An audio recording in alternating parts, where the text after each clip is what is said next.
Hello, everyone. Good morning or good afternoon, depending on what part of the country you guys are in. My name is Tara, and I am one of the dietitians and diabetes educators here at Pendulum. We're going to give everyone just a minute to jump on this morning, but thank you guys for tuning in. This session is all about A1C.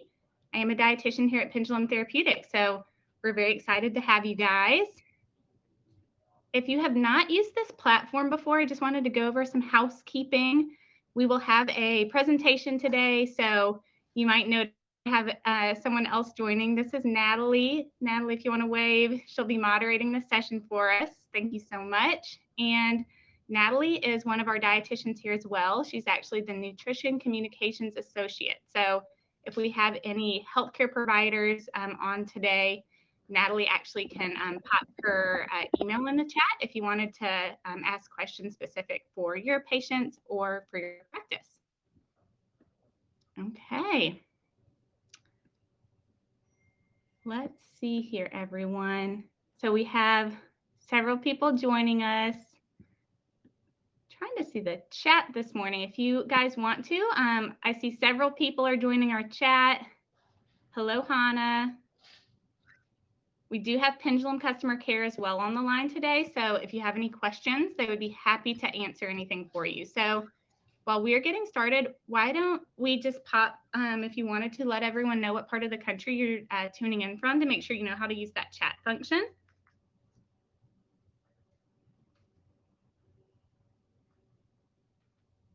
And so I'm actually in Tennessee this morning. We have some people from San Francisco. We have California.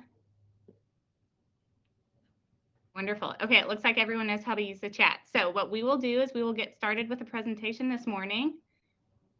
And I'm so excited to talk all about A1C as a dietitian and diabetes educator. This is one of my favorite topics. So I go ahead and present my screen for you guys.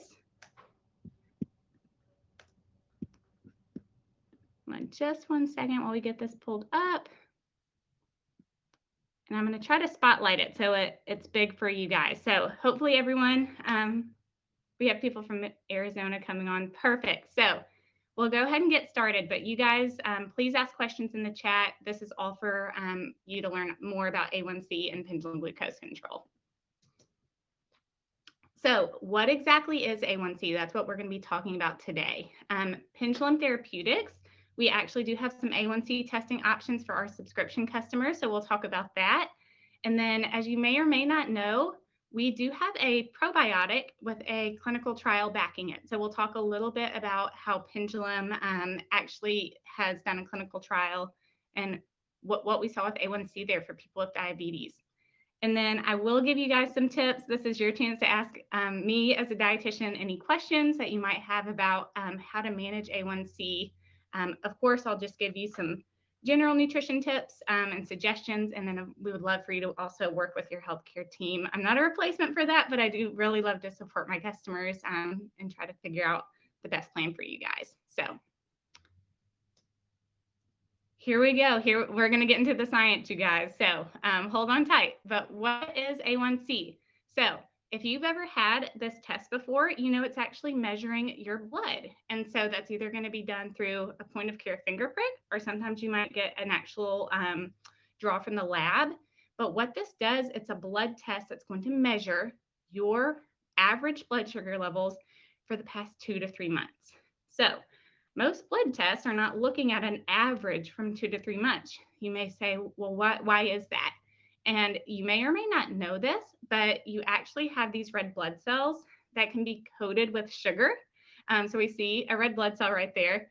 We don't want too much of that coated with sugar, but a certain percent of all of our blood cells can be coated with sugar. So this test, it actually measures the percent of hemoglobin proteins that are coated with that sugar.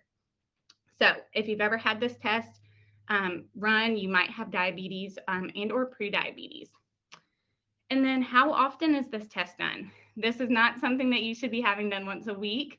This is not something, that is talked about in between visits often. So it's actually individual for each person.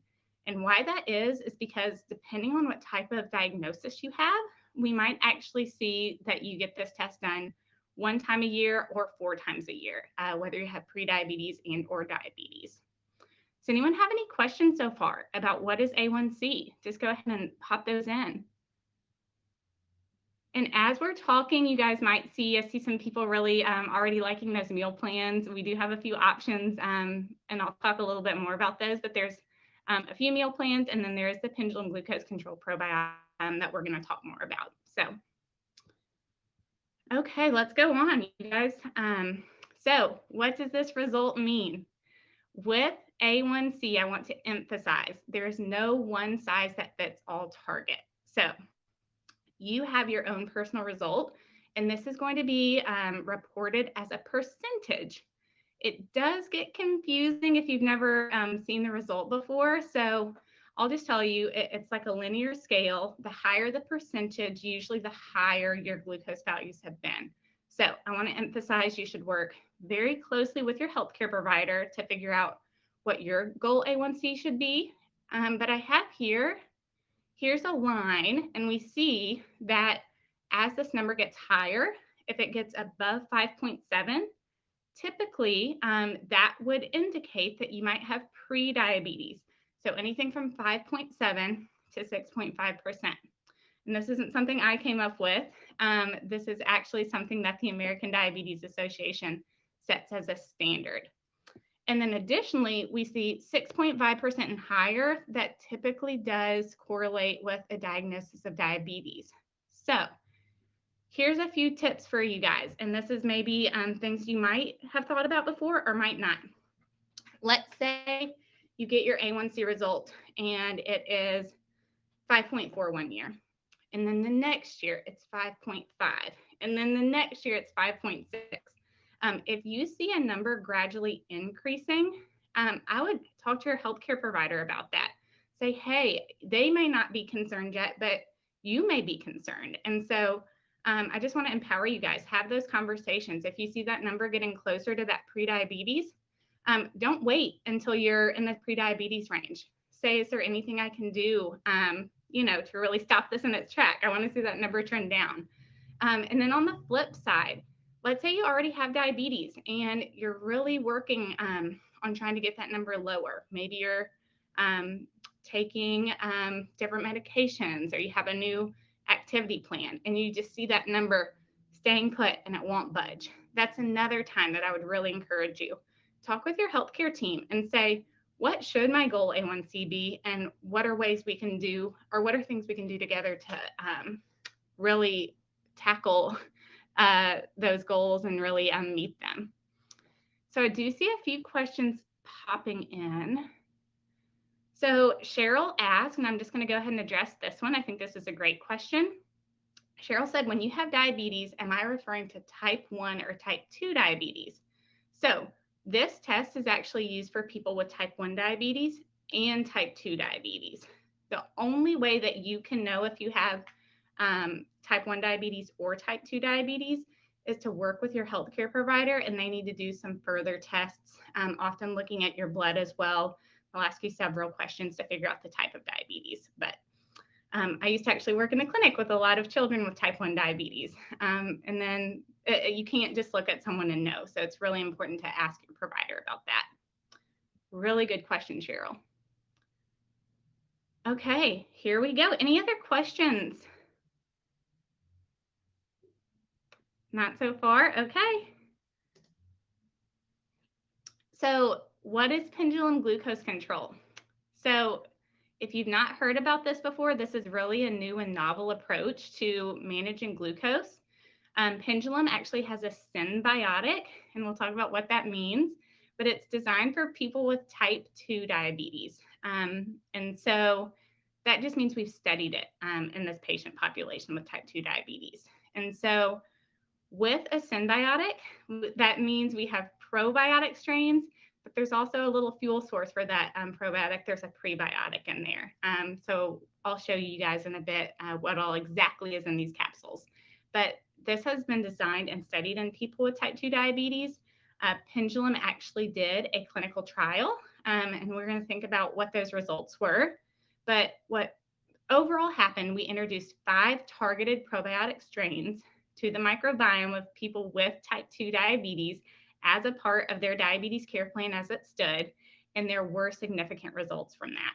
So with that, that was a clinical trial setting, right? That's not something we can have every person just jump into. And let me tell you, it's difficult to be a part of a clinical trial. You really have to follow a lot of different steps. And so in the real world, for our subscription customers, we actually do offer A1C testing. And so if you're currently taking pendulum glucose control and you haven't taken advantage of that, we're going to have our help desk go ahead and pop a link in the chat today. So you could actually take advantage of that. If you're taking pendulum glucose control and you have diabetes, I highly suggest that you track this A1C so you can see how this is working for you. Awesome, thanks. I see that link got popped in the chat right there. Okay, I do see some other questions. I'm going to go ahead and just address some of these. So actually, someone's asking, can I take GI repair with Akkermansia and prebiotics all together? That is an amazing question. So I actually have a slide here at the end. Stay tuned, and we'll talk about our 3 different probiotic options. And the short answer is yes, you can take all of them together. But let's kind of talk about like the differences between the 3. But the short answer is yes. And Terry asked, did the pre-diabetes values change in the last few years? I recall hearing that it was 6.0 and now it's 5.7. So great question. This actually hasn't changed in the last 5 years, at least to my knowledge. However, what I can tell you that changed, pre-diabetes screening, this is really significant. They used to say only screen for pre-diabetes at age 45 and up. This year, 2022, they said, hold on, diabetes is affecting way more people. So now at 35 years old, that's when they recommend screening. That's actually not done with an A1C test always. You might get your fasting blood glucose tested for that. But then if it's elevated, that's when they might give that A1C. And then also, if you have overweight or obesity as a diagnosis, at 18 years old, that's when they recommend the screening as well, Terry. Really great questions, you guys. Okay, so here's the sciencey part. If you love the details in the science, this is the slide for you. Or if you're saying, oh my goodness, this is too much, please ask questions and I'll break it down. But how do these strains work? So we're going to go over the mechanism of action, which basically just means what's going on in the body when you take these probiotic strains. And then we'll talk about the clinical trial results. What actually did happen with that A1C number? So we can see on the screen here, we have pendulum glucose control, and we have the abbreviations for all of our 5 probiotic strains that are in the capsule. There's also a little bit of a prebiotic there. It didn't get its own little circle, but just know when you take pendulum glucose control with food, you're taking it twice a day, and it goes all the way down into your large intestine. That's where the majority of your gut microbiome is. So we don't want to take them on an empty stomach. They might not get all the way to the large intestine. But what happens is they're going to get down to your gut, and that's where you want them to make a home. You really want them to feel welcome there because you want them to start getting to work for you.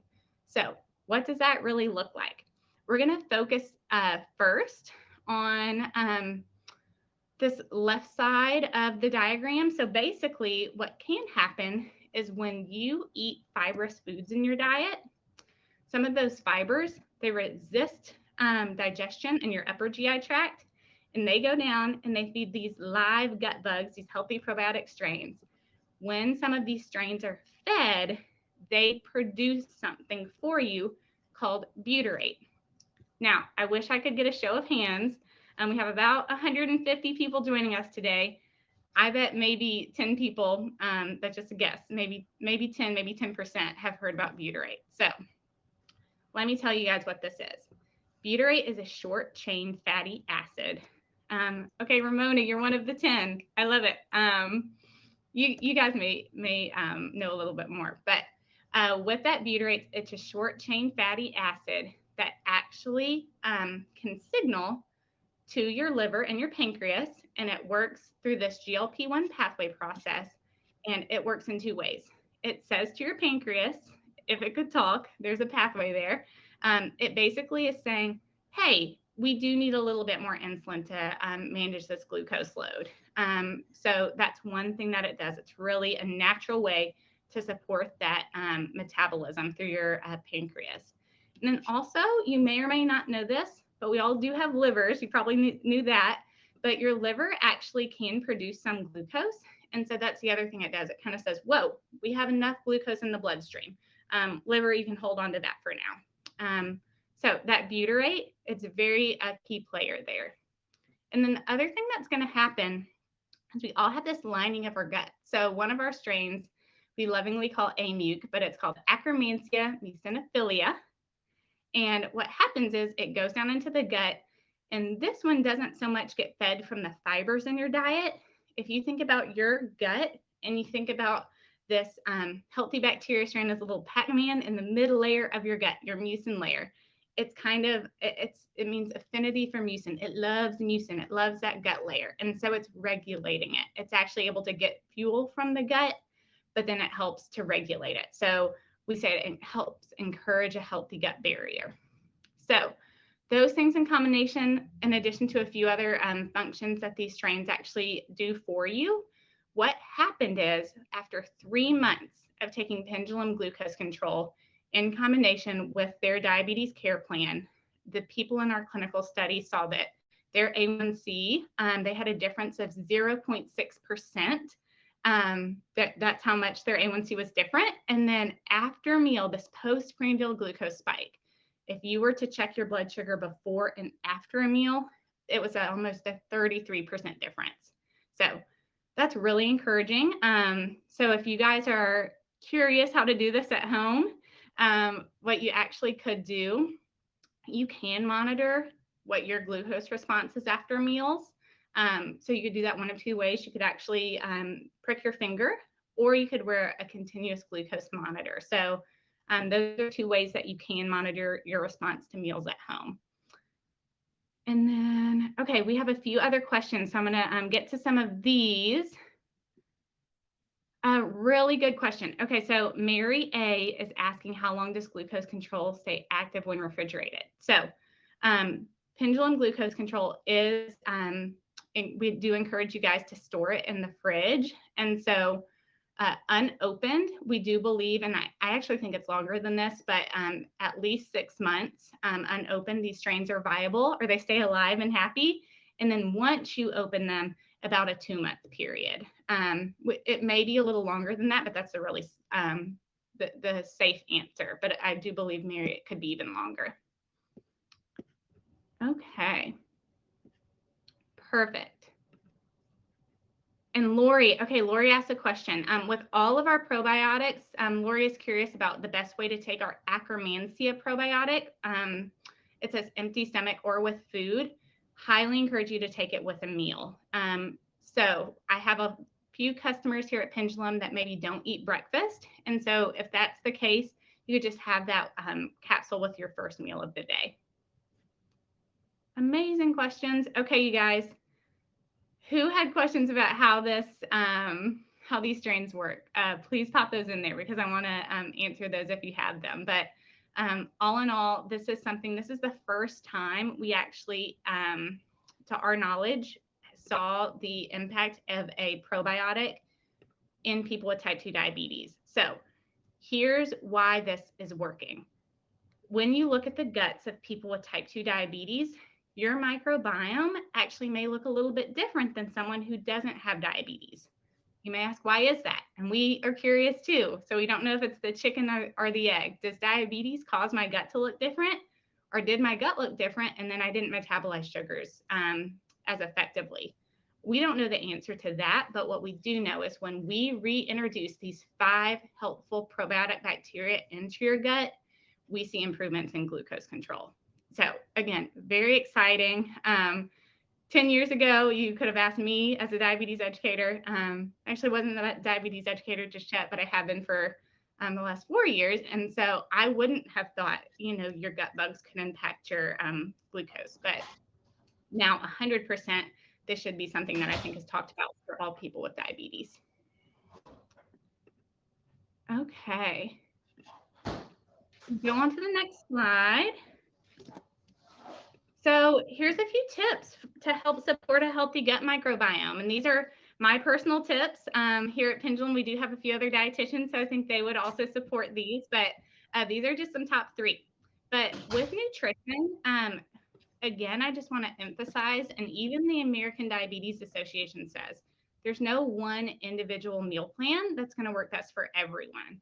So for everyone, you need to focus on what healthy changes are best for you, and then make sure they're sustainable. So for example, for me, I love my bread. I love sourdough.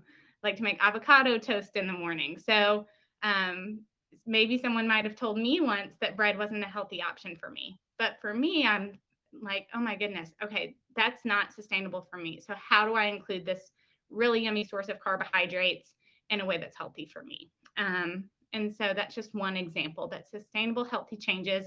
And I'll give you some even more specific tips on the next slide. But really work. There are some meal plans that you'll see on our website, and I believe you can find 1 or 2 of them right here during this session. But if you really struggle, I do think a meal plan can be a great way to kind of spark inspiration. If you don't know where to start, you can actually purchase one of our meal plans, and it will give you up to 4 weeks of meal ideas. So you don't have to go out and buy all of those foods. But the cool thing is they're going to be really balanced. It's going to be full of fiber. It's going to be full of plant-based options to help fuel your microbiome. And so that's a really good suggestion if you really feel like you don't know where to start. And then if you become a subscription member here at Pendulum, you can talk with me or one of the other wonderful dietitians here. You do get an individualized 45-minute one-on-one session with your subscription. So we would love to support you figure out what's sustainable for you. Okay, we have some great questions. So Ramona is asking, is the meal plan actual food or recipes? And so it's a combination. We do have a few recipes on there, Ramona, and then others are just like whole foods that you kind of mix together to make a meal. So really good questions. And Tara, then, we also got a question by Faye asking, I practice time-restricted eating, noon to 7. Can I take glucose control capsule at noon with lunch and at 6:30 with dinner? Beautiful question, Faye. And yes, so it sounds like for you, that's going to be your first and your last meal of the day. And 100%, that's what I would suggest for you. You can take it with your first meal and then with your evening meal. In the clinical study that I mentioned, we did have people take it with breakfast and dinner. So we do have clinical results behind that. But I would say, you know, a really good portion of my customers intermittent fast as well, time restricted eating, and they've seen results taking it that way. Any other questions, Natalie, that you want to ask real quick, or should we keep moving on?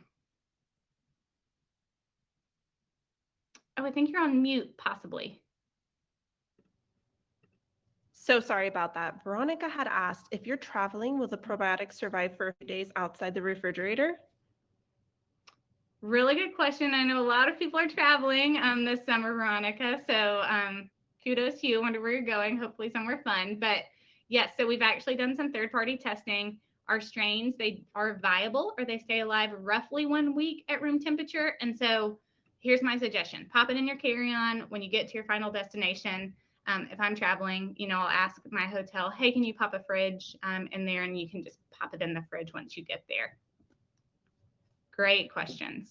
Okay, I'm going to keep going ahead with the slides. And then again, we're going to save even more time at the end. So if your question has not been answered yet, it certainly will, as long as we have time at the end. So movement, that's another way to help support a healthy A1C. So with that, some people actually include this as a part of their diabetes routine. Some people use this just daily to help support or prevent diabetes. And then some people love movement. I don't know what part you kind of fall into, but what I really encourage, notice I'm not calling it activity or physical activity because some people have a negative connotation with that, but think about ways to mindfully move your body and include it as part of your routine. So whether it's finding the spot farthest away from the grocery store and taking an extra step, or for your family, including a walk after dinner.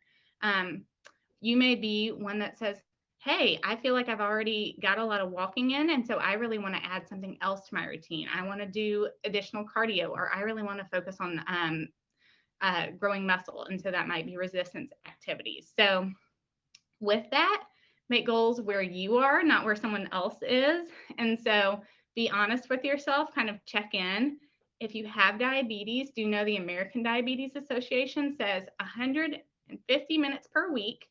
Just don't go more than 2 days without getting any activity, and you can break that up over the course of the week. I do want to add the caveat, if you have diabetes, definitely don't add anything new to your movement plan or your activity plan without consulting with your healthcare provider, just to get that A-okay. But I think movement, it really helps with insulin sensitivity. It can help support a healthy weight, and it's really great for your emotional and mental health too, which, if you didn't know, stress can impact your glucose values too. So movement is key there. And then the third, if we're thinking about pillars, I really think we should add the microbiome. So really replenishing your gut microbiome with these 5 beneficial bacteria strains. Remember, it's going to help break down the fiber, produce the butyrate, which in turn we've seen, it's proven it positively impacts your A1C and prevents your post-meal glucose from spiking as high. So those are 3 really important ways to support your glucose. I'm getting some other questions. So Denise says, if we forget to take glucose control, can we double up? Maybe on the last meal of the day. Okay, you have 3 questions. I'm going to answer that one first, Denise. So yes, you actually can. Some people do decide, like if you forget one, you could take 2 at the next meal. So you would just take 2 together. We have several customers that do that. And then a good goal for A1C, that's going to be based off your age, Denise, your actual diagnosis. And so just remember, if it's higher than 5.7, that's either in that diabetes or pre-diabetes range. And so work very closely with your healthcare provider.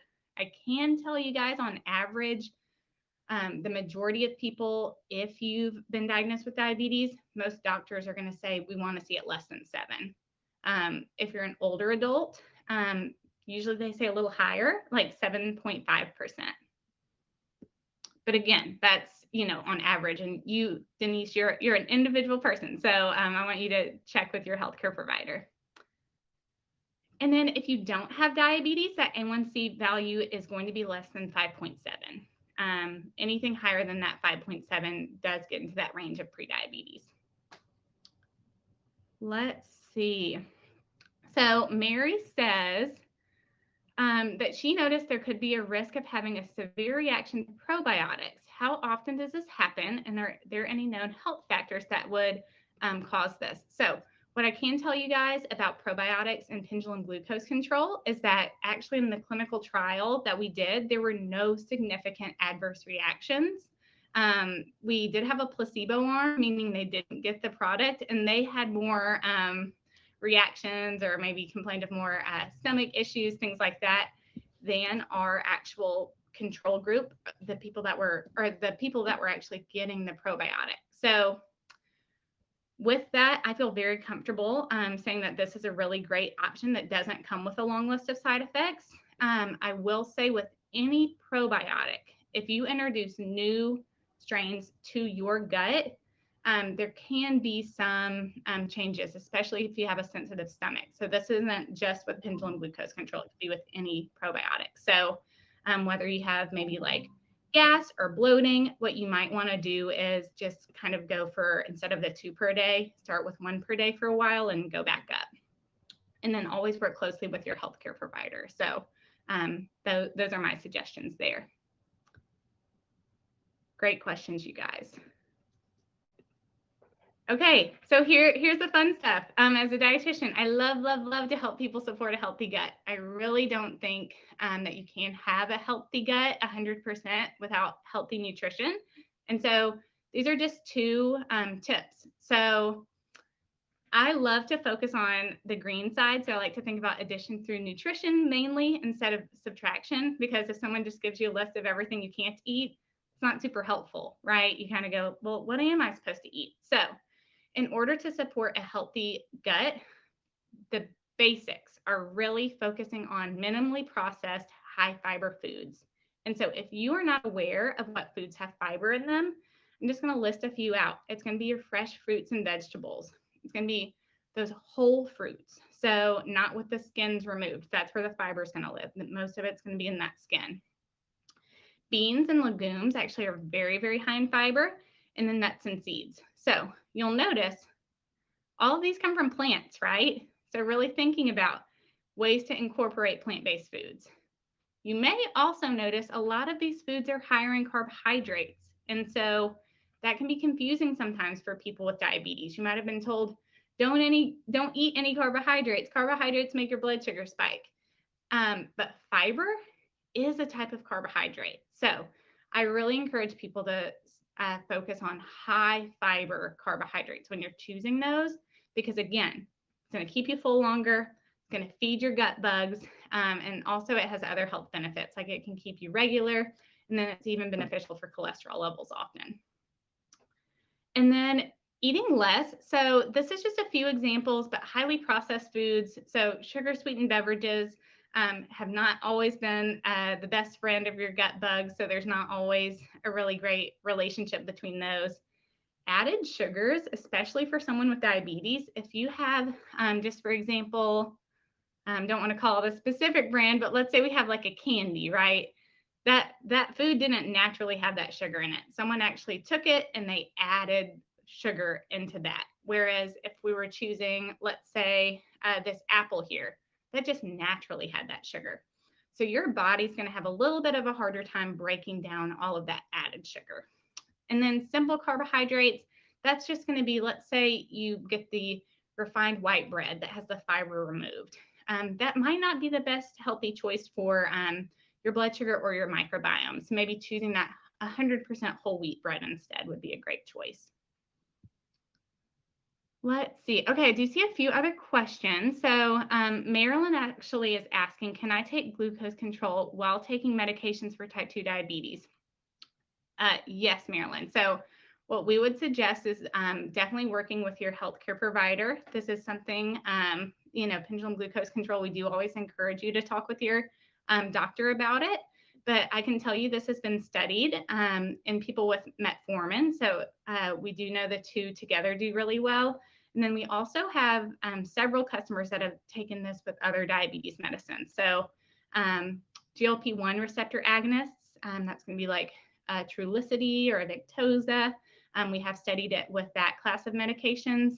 And then I've worked with several customers that are on insulins and other diabetes medicines too. So we do consider it, we don't know of any adverse reactions, and we do consider it safe, but always you can chat about it with your healthcare provider. And then Kathy is asking a really good question too. So once in a good range, so I think Kathy means once you've reached your goal A1C potentially, can you stop taking it, or will you always need to take it? So such a smart question. With pendulum glucose control, remember in our clinical trial, it took that 3 months to see those really significant results. And so for most people, they do decide at least to take pendulum for 3 months. And so we tested this. We wanted to know the same thing. So in the clinical trial, we actually said, okay, at the end of 3 months, we told people to stop taking it. And we did something, we looked at their microbiome. And so we basically did a stool analysis, and we looked at their gut bugs before they started the probiotic, during taking the probiotic, at the end, and then after they stopped taking it. So for each person, it was individual if they retained all of the strains. So that's what I can tell you. What does that mean? It means that potentially these gut bugs in our probiotic, they might not be colonizing. And so they might not stick around when you stop introducing them. What I would suggest, Kathy, the people in our clinical trial, they did not get the suggestion, but what we do know about these gut bugs is that they do love that fiber, remember? So a lot of my customers, they might decide, if they're maintaining a healthy A1C, they either do continue with the product or maybe they'll decrease how often they're taking it.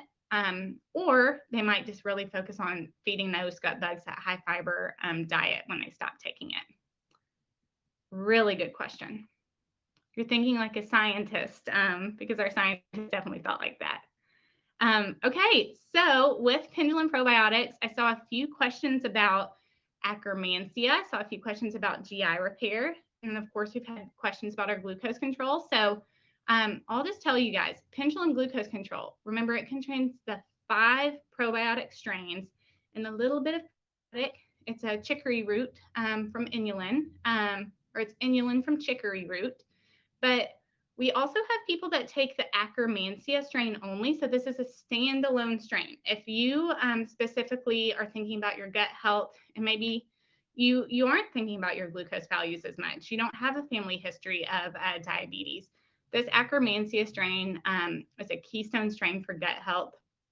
It's been studied over, I think it's probably close to 1,000 now. I usually say over 800 clinical studies have been done, not from us, but from third parties. And it's a really beneficial gut bug. So I certainly suggest, if you've not heard about it before, look it up, do your research. But a lot of people find really great gut health benefits from including the Akkermansia. And then GI repair, if you're someone that struggles with occasional GI discomfort, so with GI, I mean gastrointestinal, some people, they might have constipation and or diarrhea. This is something that people are introducing, and it also is a standalone strain. It's the Clostridium butyricum. So the GI repair is a butyrate producer.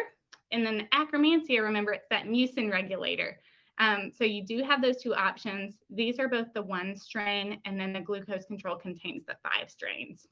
So if you don't know which product is right for you and you think you might want both of those, I certainly suggest going with the Pendulum Glucose Control. No one has asked this, but I'm going to ask for you guys because maybe you're curious. Can you take the glucose control even if you don't have diabetes? And the answer is yes. These are beneficial gut bugs, and you do not have to have diabetes to take them. So just throwing that out there. I am a diabetes educator. I thought I was going to come to Pendulum and only talk to people who had diabetes, but I'd say 50% of my customers on glucose control, they're taking it for other health benefits. So just wanted to throw that out there. And then, of course, we have our meal plans. We do have additional options. We have some gluten-free. We have the intermittent fasting or time-restricted eating. We have a microbiome-friendly meal plan, and then we have a polyphenol boosting meal plan too. So if you want to check out our website, there's even more at pendulumlife.com. And then nutrition services. Obviously, we have these webinars usually once a month for our non-subscription customers. But I did want to just tell you guys, when you opt into the subscription option of any of these products, Pendulum recognized the importance of nutrition paired with microbiome support through probiotic supplementation. So with that, you do get access. I have customers texting me actually right now. I work very closely with our customers. We do 45-minute calls, and then we have some group sessions, which are really fun for our customers too. So we really, really, really love to support you guys. And I think we have the best customers in the world. Everyone is so motivated, and people are seeing really great results. So it's been really fun. Okay, so as far as questions, you guys, we have about 20 minutes for more questions. So there's just this little, information here. So we did encourage you to talk to your healthcare provider if you're curious about taking these gut microbiome dietary solutions. And then we're not, of course, diagnosing, treating, or curing any diseases. So just know that I am not your doctor. Of course, go to them with your A1C result, but this is information that I think everyone should know. And so I hope you feel empowered after this presentation. Okay, but we have some questions. Natalie, do you want to kind of let me know what people are asking in the chat today? Yes, some great questions. We'll get started with Wendy's. How does this, and regarding pendulum glucose control, stack up against something like metformin? Really good question. So you said that was from Wendy? Yes.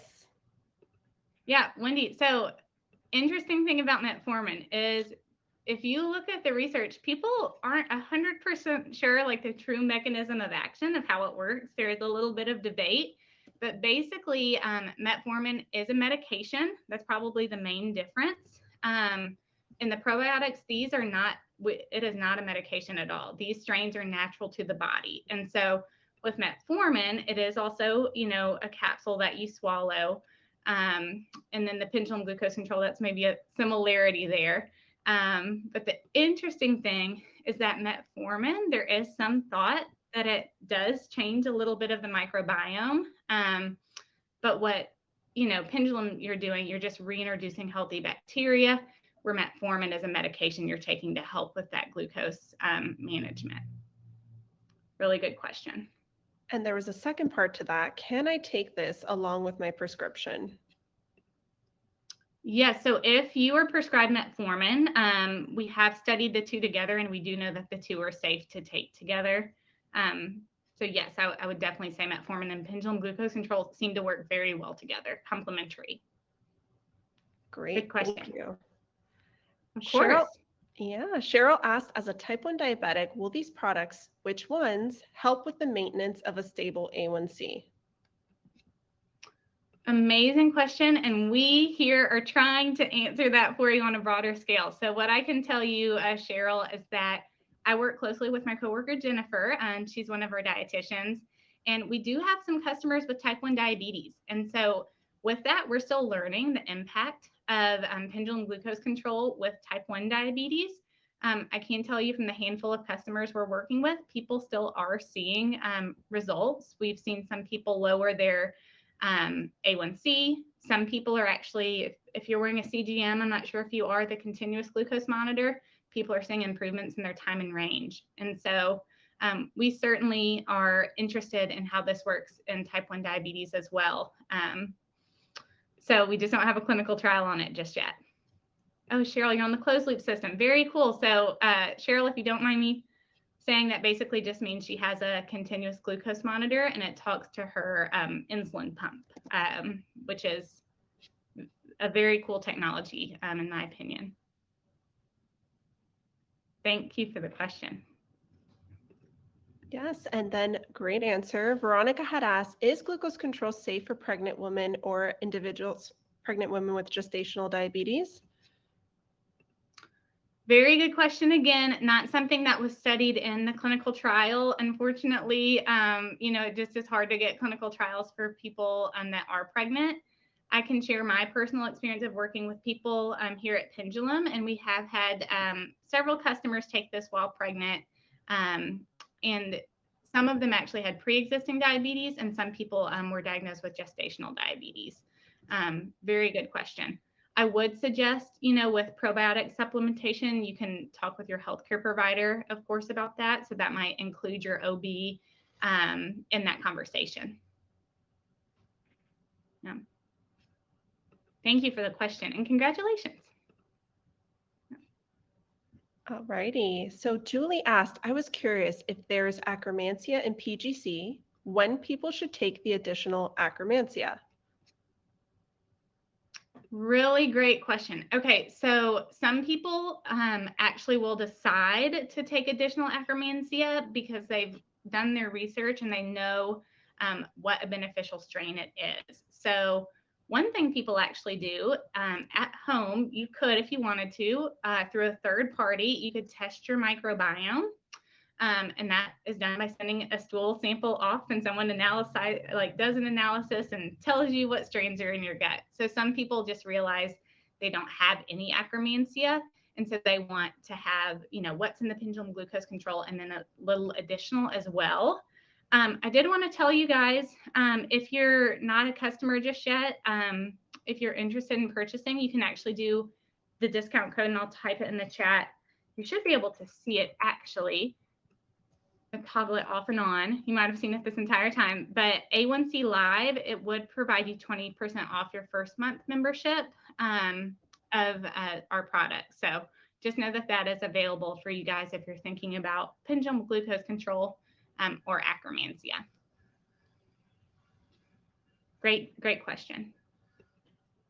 Amazing. Alrighty. So next one, Veronica asked, are there fiber supplements that are helpful?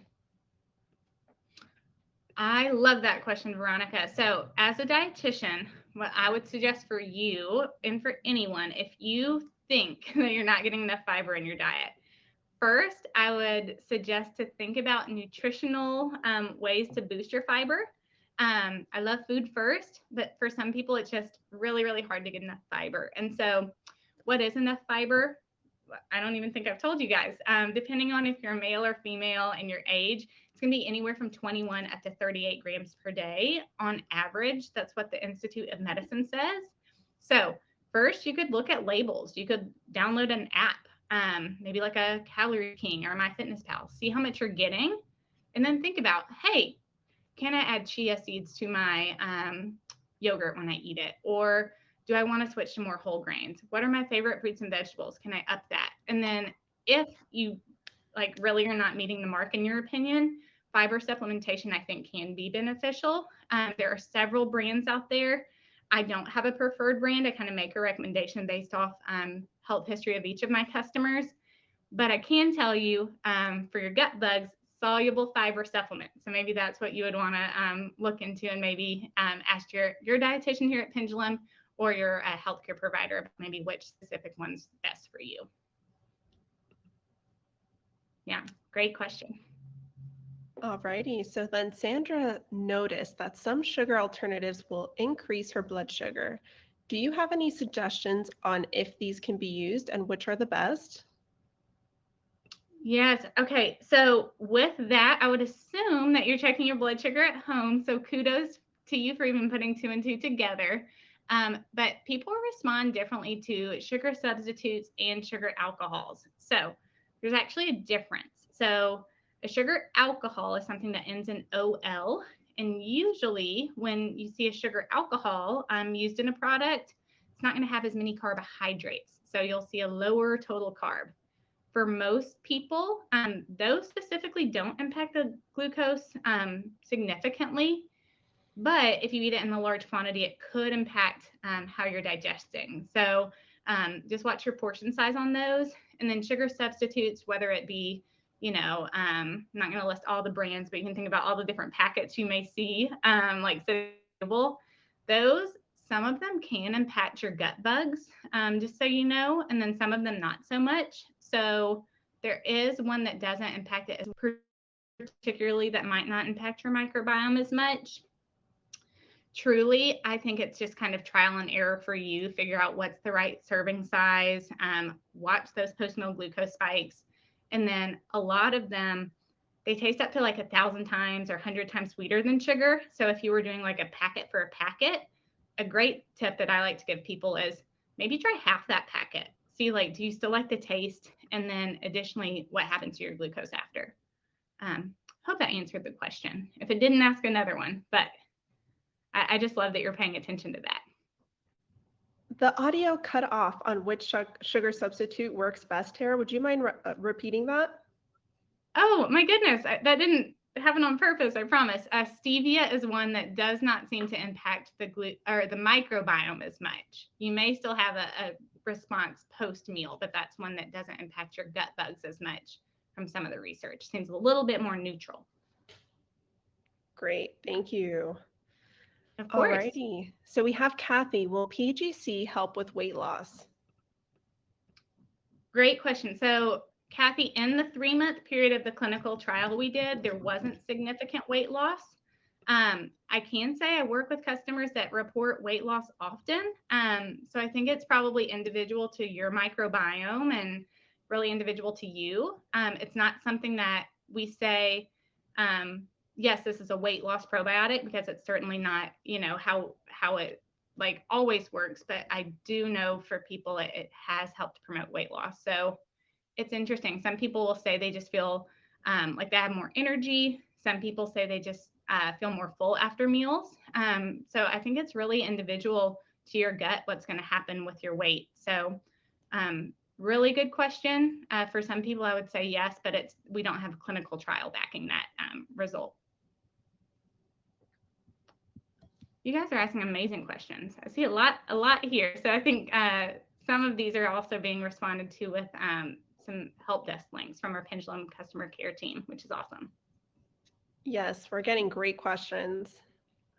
Alrighty. We also have Catherine here. I have an allergy to any product derived from corn. Are these products okay for me to use? Yes, Kathy, I do not believe we have any corn in our capsule. That would be the only place if there was any. There's definitely not any corn in our probiotic strains, and we use the chicory inulin, so that's the prebiotic, no corn there. Our customer care team, I do think we have a little bit more information if you want to see more in detail what's in the capsule, so they might be able to pop that link in the chat.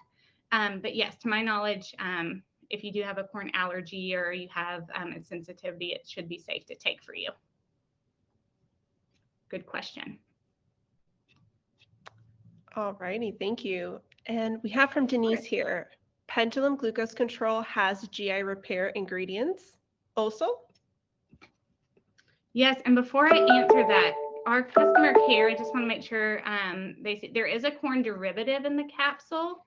And so a derivative of corn. So for you specifically, you might want to do a little bit more research to see if that's safe for you. Thank you so much. And then with the GI repair, I think the question was, is that strain also in pendulum glucose control? Is that correct? Yes, correct. Yes, so the GI repair probiotic, it contains Clostridium butyricum, the single strain. There's also no prebiotic or inulin in that, just in case you do are not able to tolerate that. Some people with sensitive stomachs can't. But the pendulum glucose control does contain the Clostridium butyricum plus 4 other beneficial bacteria. So to answer your question, yes. Amazing. All right. Perfect. And then Wendy asked a great question. Is there such a thing as too much of this product, assuming we take pendulum glucose control and Akkermansia together? Really smart question. So I don't think we can fully answer that yet. With the microbiome, it's just such a new field. Is too much of a good thing, or is too much of a good thing a bad thing? The answer with probiotics is we're not 100% sure yet. What I can tell you, though, is the amount of AFU, so active fluorescent units, similar to CFU, if you've heard of that in probiotics, that we use in our pendulum glucose control. It's a very safe amount, in our opinion. It's an effective amount, but what we've heard from our clinical team is they introduced much higher quantities to rodent models. It's been done in studies with no adverse reactions. So really, really smart question. I just can't say 100% the answer to that just yet. And I think it's individual to each person too. Like, what else is going on in your gut? It's not just these 5 strains, right? There's other beneficial bacteria, maybe some not so beneficial bacteria there. So I think that plays into the answer as well. Great question. Alrighty, great response too. And Kevin is welcome to your feedback to the following diet. It includes a wide range of veggies, berries, legumes, onions, garlic, mushrooms, and avocados. Do not consume grains and animal products. Okay, Kevin. Well, first off, thank you for sharing. Second, what I can tell you about the foods that you are eating, you're getting a lot of fiber from your veggies, berries, legumes. You're actually getting something called prebiotics, right? And things like onions and garlic as well. And then I didn't know if you know this, but avocados are crazy high fiber food. I think we market it, but Americans, we think of avocados as healthy fat. They're really high in fiber too. So like one medium avocado could have up to 9 grams of fiber. If you do not consume grains and animal products, with that, just know a lot of your B vitamins are found in your grains, and then a lot of your proteins are found in your animal products. So for you, you just want to make sure that there's a balance there. You're getting some good plant-based protein options. And then you might even, want a one-on-one session with a dietitian too to, hear a little bit more about portion sizes and things. But all in all, I think it does sound like fiber wise, you probably are getting a good amount with those foods. Yeah. And I guess my other questions would be, with the not consuming grains and animal products, like, and don't answer on here, Kevin, but I always kind of ask my customers, like, what are your health goals? And do you enjoy this eating pattern, right? So long term, do you want to continue to not eat grains and animal products? And like, what kind of caused that decision for you? So I could best help support you and kind of figuring out what's best.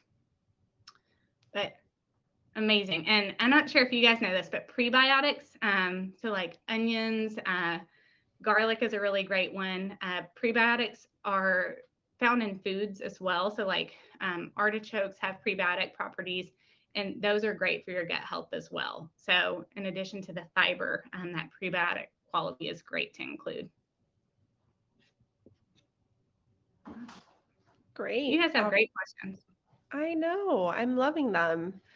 And Janine was wondering, what would difficulties with inulin look like? So an inulin sensitivity would probably look like you do know that you have this. Some people will say like and or diarrhea, just not being able to tolerate high levels of inulin. It's a good question. So Great. GI distress would be a red flag for me. Great. And then Kevin also had an additional add-on. So any adverse impact to monk fruit? If I'm correct, I believe, and Natalie, you can chime in here too if you have further research on this, but I do believe monk fruit's one of the more neutral for the gut microbiome. It also is one that can be much sweeter than sugar sometimes, and so that just might be one that you might want to just watch your portion size there. Again, that might be one too much of a good thing. It could maybe not be the best. If you have too much of it. But I personally don't have an adverse impact to monk fruit, no. Okay, no, same response there from my end. And Laura asks, my A1C has been 5.7 for 2 years in a row. I'm doing exercise, eating a lot better, and I thought this year was going to be lower. Would you recommend PGC? Would PGC could help me lower it? Yeah, so you're right there on that threshold, and I am so sorry. I know it can be so frustrating. Like you're doing all the right things, right? You're thinking about nutrition and activity. So 100% for people that are kind of on that cusp and they're trying to figure out what else they could do. I definitely think introducing this beneficial bacteria for someone that has prediabetes or who might be close to that prediabetes range would be something I think is very beneficial. It's very likely as well, there's a genetic component to diabetes, and there's also the genomic component. So in addition to family history, you just may not have these gut bugs there. So that could be a piece of your diabetes puzzle, right? Or the toolkit to kind of help with that A1C. Certainly. Great. And Sarah asked a great question too. Can you help me understand how to calculate a 0.6 reduction in A1C and how it impacts the actual number? There's a second part to that question, but I'll let you address the first part. Yes. Okay. So you can get out your calculator if you want. So if you know what your most recent A1C value was, so let's just say 7.4, that might be a number that someone's seen. 0.6, so minus 0.6, that would be 6.8. So that's just a difference that people saw. Some people actually saw a greater reduction. Some people didn't see that 0.6, but 6.8 might be, a number that you might expect to see after 3 months on the pendulum glucose control. Really good question. So I hope that helps. Whatever your A1C is, you could maybe like subtract that 0.6 in your calculator. Yeah. So I think you pretty much addressed the second part. She's just wondering if, she understands it's a calculation, but not sure how to figure out what's realistic. After 3 months, her 6.7 might go down to what? Oh, great. So we were super close. So 6.7. 6.1 potentially, right? That's that difference there. I don't think I needed my calculator for that one, but I had it out. So I used it. Alrighty, great, great. Kathy asked, are these products tested on animals? Really good question. So if you consider yourself an animal, that would be yes, we have the human study behind it. But no, here at Pendulum, we do not do animal testing. We actually do in vitro, like lab tests often. Not me, but our wonderful team does. And you guys, we have about 1 minute left. So I'm going to have Natalie ask another question or two. But I think that's going to be it for the day. Yes. And then Cheryl asks, thank you for this very informative presentation. Is the coupon code active past today? So it does expire. Let's see. So I believe it's only active for about, it might be a day or a little longer. So I would, if you want to take advantage, go ahead and use it. Don't sit on it too long. I do know there's an expiration. I just don't know the exact date of when it expires. Maybe someone on our team knows if they could pop it in, but certainly I would encourage you to take advantage of the A1C Live. That's a really good question. Okay, you guys, that might be all. If we didn't get to a question, please tune in for the next one. Or if you do become a subscription member, of course, you'll have that opportunity to have a 45-minute one-on-one. And Ramona, thank you as well. You have amazing questions, and I can just tell everyone on here is so motivated to really manage your health. So it's always encouraging for me as a helper, a dietitian, and educator. So you guys have a beautiful Tuesday, and thank you for joining.